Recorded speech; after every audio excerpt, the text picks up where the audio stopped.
What I'm going to do in this presentation, I'm going to briefly talk a little bit about me and my background.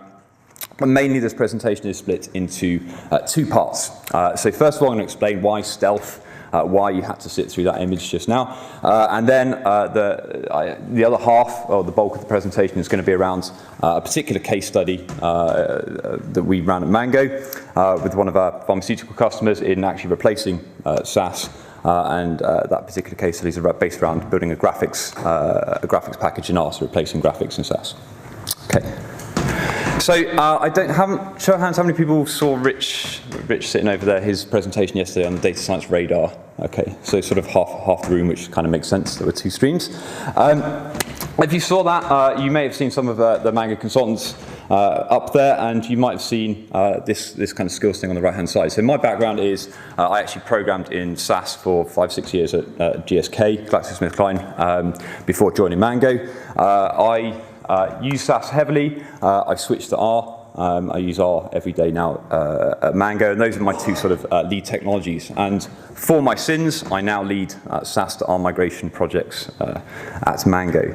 And it's probably fair to say that we've got a fair few consultants who have a similar sort of background, a bit of SAS and a bit of R.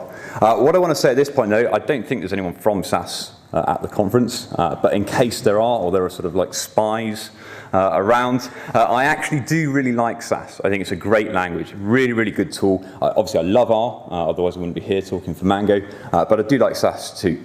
Okay, and it's great, but there are lots of organizations that we're encountering at Mango these days who are, for whatever reason, looking to move away from SAS. And these are some of the primary reasons. So costs is obviously is the one that always comes up. Okay, so it costs you a few thousand dollars for your sort of first desktop license, and your server license can cost a lot more, whereas R obviously is free in all forms. So that is a driver, although it's not actually the number one driver we see. So quite often, the example I'm going to talk through today was a case of modernization, so people looking to move to a new platform and migrate away for that reason. They want the latest algorithms, so people who use SAS has released, has a very steady release cycle. R obviously is being updated all the time. There's a year ago, 2 years ago, you didn't have dplyr, for example. People want to get access to the latest tools really, really fast. So it's another key driver where people make infrastructure changes and they want the latest algorithms. That really drives change quite often. The other couple that are on there, IT decision, doesn't happen so often, but sometimes an IT department just say, we're going to get rid of SAS. Doesn't always go down very well with the analysts, but it can happen. And the other one on there is the influx of our users. So if you go to university today and you study maths and stats and data science and these kinds of courses, you tend to learn R, you don't tend to learn SAS. So there is a wave of people coming into industry now who know R and don't know SAS. And that is, in some cases, also driving the decision to move away from SAS. But it is still good. I still like SAS. It's great. Okay, so why stealth? If you Google SAS analytics, eventually you'll get through and you find SAS's homepage and you get to something that looks like this. So this is like their SAS analytics offering. It goes on, it's probably about the first third, maybe quarter of the offerings that are available. And what I want to do what I want to highlight by putting up this slide is that when I go back and I put up my skills and I say SAS, R is sort of like whatever it was, 10 out of 10, I'm going to regret that later. SAS is sort of 9 out of 10, whatever it was. I'm talking about the language. I'm saying I know how to program in SAS, the language.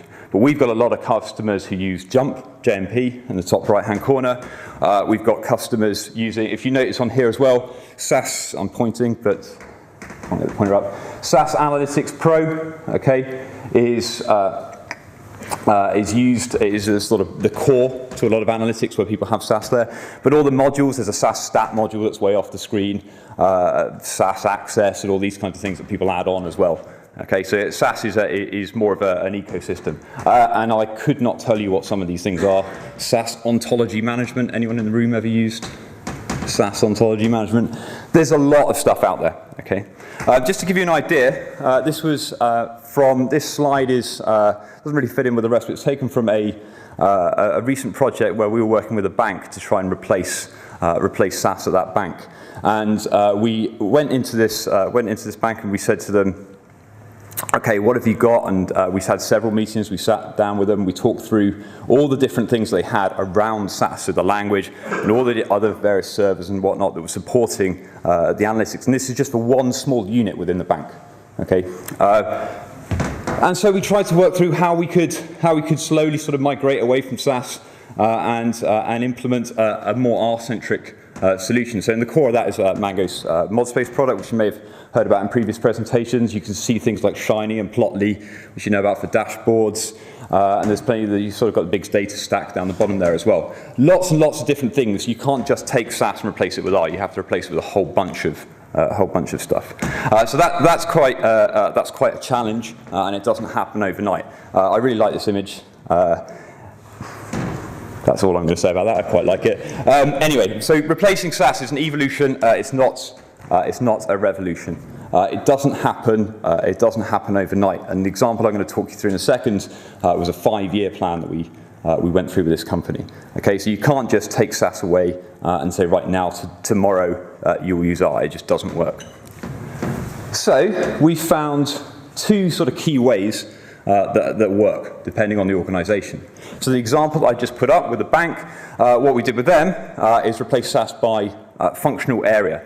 So this bank had something like 50 different SAS server instances, and they were split down into different sort of analytics teams and so on throughout the organization. Each one of those teams was using a different kind of combination of these different server instances plus PC desktop SAS licenses. Okay. Now in that scenario, what we find is quite effective is to take one of those small teams, sit down with them, work out how they use SAS, and then work out which components can be replaced. Because you might have a pipeline tool for visualization, but really you're only running you're only using one tiny little aspect of that tool. So it could be you don't really need that. You could just write a small Shiny app on top of R, and you're absolutely fine. So what we often do is go into companies and replace by that functional area. We take the team, see what they're doing, and replace all of the capabilities within that function.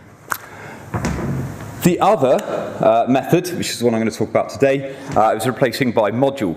So what I mean by that is going back to that previous slide, by actual SAS components. So in this example, I'm going to talk about the SAS graphics module. So we take graphics as a concept, and we replace the SAS graphics capability with an R graphics capability. Okay. So obviously I've said it takes time, it takes patience. Okay. There's 2 others that I've put up on this slide that I really want to highlight. So first of all, so I'm a statistician. Very proud of that. I'm a statistician, and at university I learned how to do statistics. I didn't learn how to program.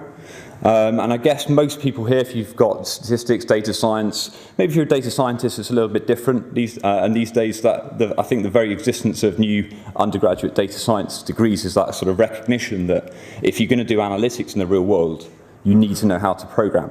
But back when I was studying, I learned about statistical routines. I didn't learn how to program. So first thing that happened when I joined GSK, day one, they gave me my PC, they gave me SAS, and they said, here is your tool that you will use to analyze data.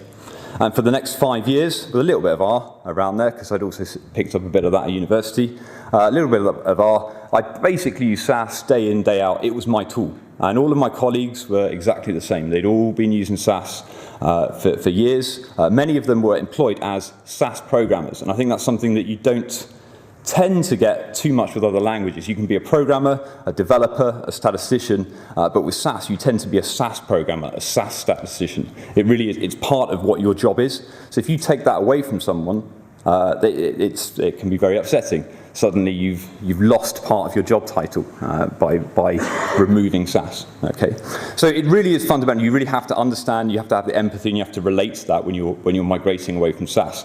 There's a real people component that's really important, and you need that user buy-in. You can't just walk in and say, no, SAS is going, and R is much better for you. A good example of this actually is, so I teach a lot of training courses, and I talk about merge. How many people have used SAS? By the way, Okay, all right, you're in the right place. If you've used SAS and you've merged two data sets or joined two data sets in SAS, you'll know that before you do that, you have to sort the data. So in SAS, you run a proc sort, you sort your data, you sort each data set, then you use a data step and use merge statements and merge those things together. And that's part of the behavior. So when I first started teaching people who know SAS, they started teaching them R, what I do is I sit down and go, look at this, here's my data, here's one data set jumbled up, here's another data set jumbled up, merge, one line of code, look at that, how brilliant is R. And the first instinct, the first reaction you get is not, wow, that's really cool, that saved me writing 10 lines of code, it's, that must be wrong. And you go, no, it's merged. And they say, no, you have to sort before a merge. And you say, no, you don't, the computer does it for you. R will probably sort in the background, okay, before it does it, but I don't have to physically do it myself. And you sit there and you try and explain that, and people go, no, then they won't buy into it because it's so ingrained in their behavior. The way they do statistics, the way they do a merge is to sort the data first and then merge it, because that's the way SAS does it. And you can put that into all of your analytics, everything you do with SAS. So you really have to kind of understand what how the users think in order to do this. Okay, so that's my sort of SAS background piece. This is the main bit then on how we did this with a SAS, replacing SAS with an R graphics library. So, a little bit about the customer. I've mentioned, I think, that they were a pharmaceutical customer. They were a sort of small to medium, or they are a small to medium sized pharmaceutical client with approximately 100 statisticians. So in the pharma industry, you can be quite a small company, but your stats teams, your stats and programming teams tend to be very, very large, so you have a lot of people using SAS. And it is 100% SAS usage. For those not familiar with the pharmaceutical industry, certainly in the clinical side, everyone is using SAS. It's the only tool that's used really. It's changing a little bit in some companies. There's a few more sort of proactive companies, but certainly with this company at the time, everyone was using SAS. And the people that were using R, luckily for us, were in managerial positions and had the power to make some change and migrate away. So there were sort of small pockets of people using R, and they were keen to move on. The main driver, though, for this company was the modernization, new platform. So they had a grand plan in 5 years. They wanted to modernize what they were doing, migrate across this to a new platform, and they saw it as an opportunity, being a sort of smallish company in the pharma industry, to actually go and replace SAS at the same time. So it's a long-term vision. Looks a bit like this. So here's a 5-year plan. It's a very, very simplified version of what we actually came up with them when we sat down with them. But the key essence of this is the proof of concept layer in grey. So each one of these stages that you see on there, so starting with graphics, then doing modeling, then there's a data management back-end piece, and then finally the rollout of their full analytics capability. Each one of these stages is going to start with a proof of concept, so we're midway through this. Start with the proof of concept. Once we've hit that proof of concept, we'll then move on to the kind of implementation phase. So slowly over a 5-year period, we're going to move across. So we're somewhere between the graphics and modeling stage at the moment. So we finished the POC, and it's the POC that I'm going to talk about now. Okay. So why graphics? So first of all, we didn't really sort of start with graphics. We actually started with training. And as I said, this is the sort of winning the hearts and minds side of things. Training is throughout. We're training them on a regular basis. They're based in Europe primarily. So we're flying out, going over and teaching them in our training course in different aspects. So graphics, modeling, and so on and so forth. So that's a kind of continuous thing we always do. But we did choose graphics as the main sort of POC. And why? Well, if you've ever drawn a graph in SAS, here's a graph in SAS. That's one of the more impressive graphs I've seen in SAS. Okay, but the real thing is the real issue with graphics in SAS is not the end quality, but it's the amount of code you have to write to get a graph like that. Okay, so that could be something between 20 and 30 lines of code to generate that graph, and that's quite a big overhead. And it still doesn't look spectacular when you compare it to like a ggplot2 graphic, for example. So it's an easy POC in the sense of you can make it look a lot nicer in R, and a lot less lines of code. So it helps win people over when they can see how easy something can be. Also, graphics traditionally haven't been heavily used in pharma. That's changing, but it's it's an area where often they don't have existing SAS routines. So there's no point in sort of just replacing sometimes like for like. Okay, so how do we run this? So it's proof of concept project. What we were going to do is build an R graphics package. Okay, and the key success criteria for this project were based around the quality. So as I've said, really, really important that they could improve on that. So for their stakeholders, they wanted to demonstrate that the graphics in R looks better. Okay, consistency was really, really important for them as well. Okay, so what they wanted was to have people developing these graphics. They wanted a constant look and feel so that when they were making decisions, everyone knew what sort of graphs they were going to get. It was going to be the same thing very regularly. And being in the pharmaceutical industry, they were really keen on the sort of traceability and validation side of things. So they needed a log. And this is something you quite often get with SAS users. So SAS spits out this big log of everything you do. Every time you run what's called a data step in SAS, you read in some data, you do some processing, you write out some more data, tells you how many lines were read in, how many lines were read out. There's lots of reporting on every step you do, which you don't get for free in R. So one other component with this was writing a log, which I don't talk too much about in the rest of the presentation, but it was a really important part of what we did. Okay, so the graphics POC was based on some graphics from this book. This is a book by Andreas Krauser and Michael O'Connell called A Picture's Worth 1,000 Tables. It's graphics in life sciences book. So if you are in pharma, it's quite a good book to get. Possibly not so relevant if you're not. But you can see the idea is you have get the pointer out again. You have this kind of thing, so the protocol, this is the sort of protocol and studies this sort of information that's relevant, so that's what drug, basically, that you're working on. They wanted a title of the graph in the top left. They wanted information for reporting, like who created sorry if you can't see this at the back, but this is sort of created by, where is it located, what was the date that this was created on. Okay. So, what's the R bit? How do we do this? We use grids. So I'm not sure how many people are familiar with Paul Morrell's grid package. Show of hands. Or have you used it? Okay. So the thing about grid is both Lattice and ggplot2 are both built on grid. And it's therefore a really, really nice framework. What you can do is build sort of a template that has all that information, like who ran this, when did they run it, and so on. And then you can just take a Lattice or a ggplot2 object and stick it right in the middle. So people can create all their graphs without having to bother adding in all of these kind of titles and things. So it's a really, really nice framework. Also, some of the graphics that we chose, some of them were very standard, like the box plots and histograms you saw on the previous slide, but some of them were quite complicated. So they had things like 2 graphs on a page, a table to the side, and so on, or below, above. Lots of different components that made these sort of non-standard. So because we had a lot of non-standard graphics, and please don't tweet a picture of this, we used Lattice, actually, and not ggplot2. That's Hadley Wickham and not me, by the way. Sort of has a bit of a Mango in joke. But we used Lattice, not ggplot2. Now that's not, so if anyone here is a regular attender of London R, if you've seen me and Rich do our sort of ggplot2 Lattice rap battle, you'll know that I'm actually a massive fan of ggplot2. It's one of my favorite packages. I really love it. But in this case, we had a few graphics that made Lattice more appropriately. But more important than any of that, any of the kind of technical reasons why you might use Lattice over ggplot2 for this, the most important reason was they didn't have ggplot2 installed in their prototype environment, so we couldn't use it. Okay, so we use grid and we use Lattice.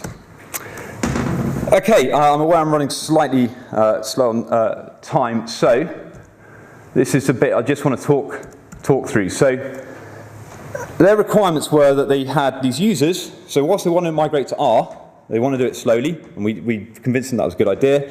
So they want to use R for the graphics, but they obviously don't want to use it for anything else. They want SAS for the analysis, R for the graphics. And in the short term, they don't want their users feeling like they're using a different tool. They want to actually access this from SAS. So what we had to do was write SAS macros that underneath go and call R and do all the work, but everything is written from SAS.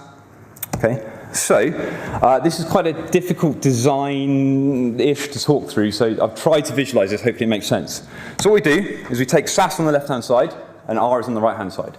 and you'll see the R bit becomes a bit clearer in a second. So in SAS, if you imagine this big blue box on the left-hand side is SAS. So we've got a big SAS script, and what that's going to do for a particular graph is, first of all, it's going to write out the data to CSV. You could do this in various other ways. You can work within a database, but they just wanted something that worked with sort of traceability of files getting passed across. It was a custom requirement, essentially, as to why we did that.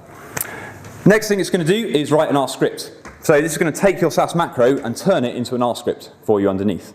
Okay? And the key reason for that was that with their power users, and as people started to migrate towards R, what they wanted to do was actually also be available to run the exact same macros in R. And I've got a piece just to show you that in a second. So a really key requirement was that they actually had an R script that they could run as well that worked in exactly the same way as the SAS script.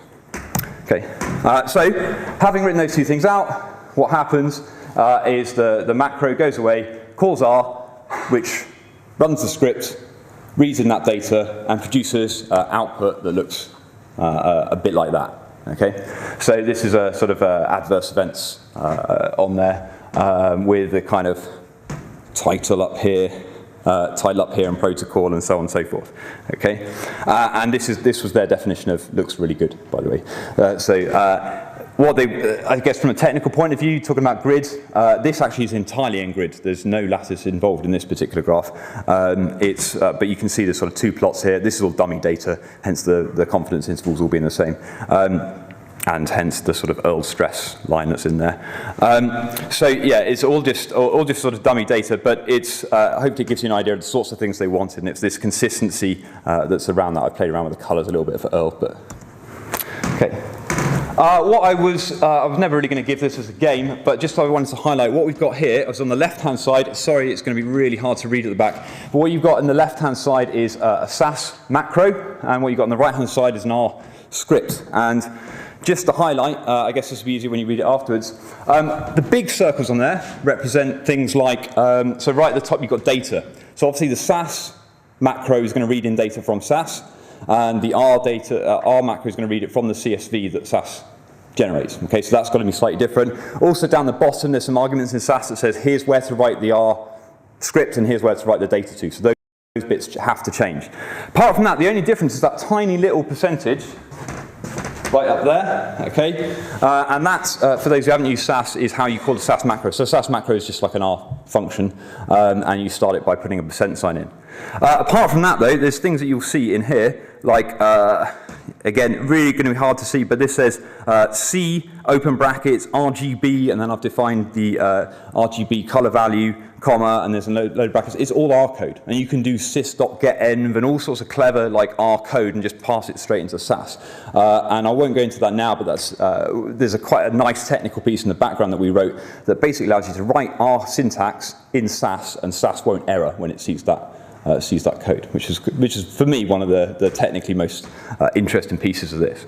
Okay, and what that meant is that these users could start to learn R through SAS without getting into the interface. You can sit in their own comfortable environment using SAS and not have to go through all that kind of stress of using a completely different GUI and so on and so forth. Okay. Okay, one more thing to mention, both these things throw out their own logs as well. As I said before, there was a kind of log piece I'm not going to go into, but each of these has their own log, and you can do stuff like integrate the log back into SAS as well, which we didn't do on this project, but we have done it on previous projects. Okay, just to wrap up then, so what are the next steps? So for them, what they want to do is roll out more graphics. So we've done the POC, we're in the process at the moment of developing a huge number more graphics. This is a big thing for them. They're really interested in going through and having this huge suites, this huge library of graphics that they're going to call from R. So we're going to build those for them. But as part of it also they want this sort of generic framework. So this idea of we build the grid piece and then they can write in SAS any kind of R code that's going to have that all of the nice grid bits stuck on around all their graphics. So that's the next phase for that part of the project. Obviously training will continue. Style sheets is something that I didn't really touch on before, but in terms of sort of Lattice versus ggplot2, style sheets are a lot easier to implement in Lattice. So what I mean by that is, for example, if you want your default plotting symbol to be a triangle, instead of a dot. In ggplot2, you can add a layer to each of your plots, but if you want to change it at a global level, you can do it, but you have to sort of hack away and overwrite some ggplot2 functions. So it's not as easy, whereas Lattice has this kind of global style sheets option, which makes it really easy to do.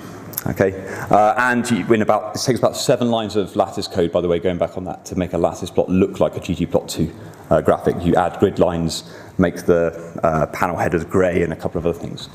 Okay, and then the biggest thing for them is moving on to modelling. So back onto their 5-year plan, we're sort of around here somewhere at the moment. So there's a bit of overlap on here. It's a bit of a simplified graphic, but that's where we're going with it. Okay, my time's basically up. So in summary, evolution, not revolution. It takes a long time to replace SAS. It's not easy, but there are some really nice soft ways which you can go about doing this. And graphics is, as I said, this is one place we can start. It's not the way we always do it. There's lots of options available, and if you are interested, come and talk to me afterwards, and I can talk through them. Otherwise, if you've got any questions, then please do ask now. Thank you very much, Andy.